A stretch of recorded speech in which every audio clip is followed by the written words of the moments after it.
Welcome. This is Elaine. I'm back with my friend Psychee. First time he's joined us, but I want to do reflexology. I've had some feedback and as well as gave it some thought and asked for feedback. And I'm going to keep these to 5 minutes or less so that you can fit this into your day and see if you want to come back to it. And give me some feedback on that. But today we're going to do reflexology, how to give yourself a really good foot massage. So just kind of warm that up. You can soak your foot beforehand, you know, essential oils if you have them. You know, you don't want to use too much lotion because you don't want your hands slipping. But I'm going to teach you how to do this on yourself, okay? And you just kind of, you saw that, you know, you can take and roll the foot back and forth. This is a really nice relaxation technique. I love it. And then take your fist, put it right at the ball of the foot, hand up here by the ankle, and go in opposite directions. Oh my gosh, that feels good. Fist on that ball, and then bend that foot over. Again, you can't do a massage of the foot quite like you can the muscles because, you know, it's mostly bone here. So the technique we use is kind of called the inchworm. You press, release, and move forward. Press, release, move forward. You can do this on your hand as well. Press, release, and move forward. Okay, so that's what we're going to do here. And because you're doing it on yourself this way, I'm cupping my hands behind my foot, and I can take and press with both thumbs. If you're doing it on someone else, you only do one hand, and I'll show you that technique here shortly on Psychee. And you move up that, so I'm going on the inner side of that spine. And in general, they say do 3 times. See how I'm doing it nice and slow? You can do it even slower. I'm going to speed up in a little bit, but oh my gosh, I've been holding tension right up in here, and every night I can feel it. And this is supposed to mimic the spine, this being your lower back here, this being right about where I'm feeling tension at night. And I'll tell you, that's a real tender spot right now. And you can take, you don't want to overdo it, but you could take and just kind of give it a gentle massage. See if it'll release. Just know that that's a spot you want to come back to. Okay, and again, you know, if you have a real reflexology done by someone, they're going to do it a lot slower. But I want to do this in 5 minutes. So now we're going to do the toe. We want to go out the side and around.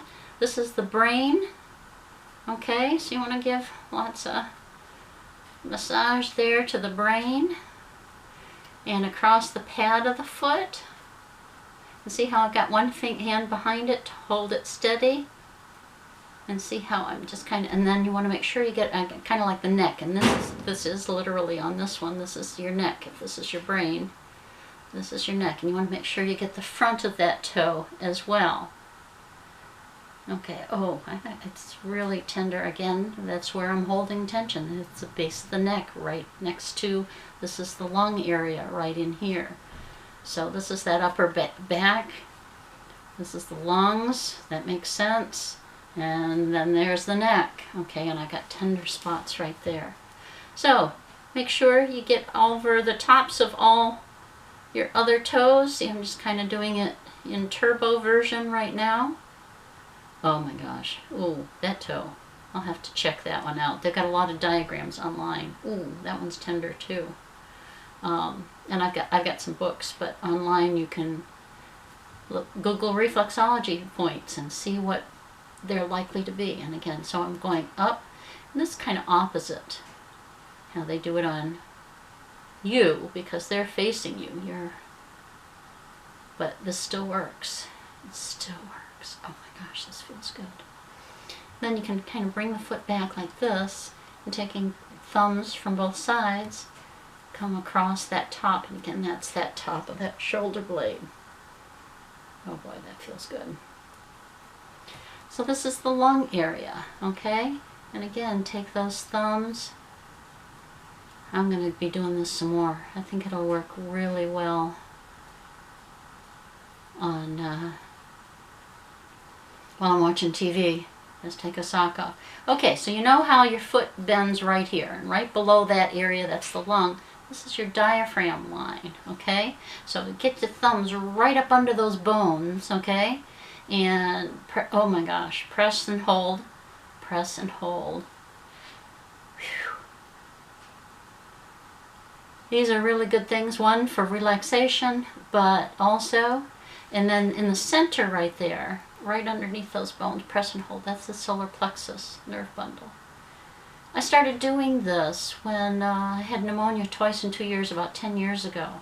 And I didn't want to go there again. So I figured I'd do anything I could to try different things.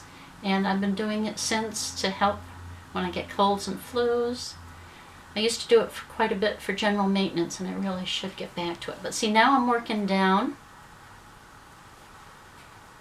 And again, you want to do 3 passes, so I'm just kind of doing 3 and then coming back up to the lung area and working my way down. And anytime you feel a tender spot, you can hang out there a little bit longer, but still the same technique.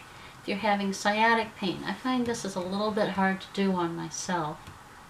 You just kind of have to play with it. And right in here is a J, okay, and across the ball of the foot. And you might use a tennis ball or something hard to roll your foot around on the floor. And I've actually sewn a little sock about that long, just a tube that I put a tennis ball or one of those pink rubber balls in. Oh, I got some tender spots in there. So I'm squeezing on both sides here. And then you want to end right here, right on the side here. You got a bump right about there, okay? That's the kidney line across there. And you want to make sure that you get, at the end, you get right there on that kidney line, because it's uric acid crystals that built up in the foot, and the kidneys are what process uric acid. And again, between that lung point and the kidneys, you want to make sure you get right in there too, because that is your adrenal glands, which sit right on top of the kidneys, which is your stress mechanism. Then one place on the foot, I mean there are more spots on the foot, top of the foot, but between the toe and the second, big toe and the second toe, you got that groove in there. And taking your hands and pressing and coming right to about that bone, that's your immune system. And we want a healthy immune system just now to help us fight this off. Whew. I haven't done this in turbo like this and talking at the same time. Then, so give me some feedback how this was for being 5 minutes, knowing that you could do it. Okay, hand, fist there. Oh, yes. Oh, yes. So that's how you can do it on yourself. Now, if you had your husband or wife or one of your kids or something like that and you wanted to do it on them, they could lay on the couch or on the bed. So I'm just going to pretend like he's on the couch here. This is Psychee. He came to join us. And you've got one hand behind. You can't do the 2-thumb technique on someone else, but you're kind of getting yourself, you know, at their feet so that, and you could do it sitting, okay? And you're on the floor. You want to make sure that if you're on the floor or at their feet, keep good body posture because, and take frequent breaks and stretches. But again, you can start, I'll turn sideways here, so the inner part of that arch, and I'm pressing him against my hand. Okay, 3, and then across the toes. It's only got 3 toes, poor guy. And you bend that forward and do that, okay? And so, again, holding that hand here and then working across the bottom of the foot, okay? So it's adapted. Be very careful to protect your own thumb. So, that's what I have for you today. Stay well, stay healthy, keep smiling, and I'll look forward to seeing you next time.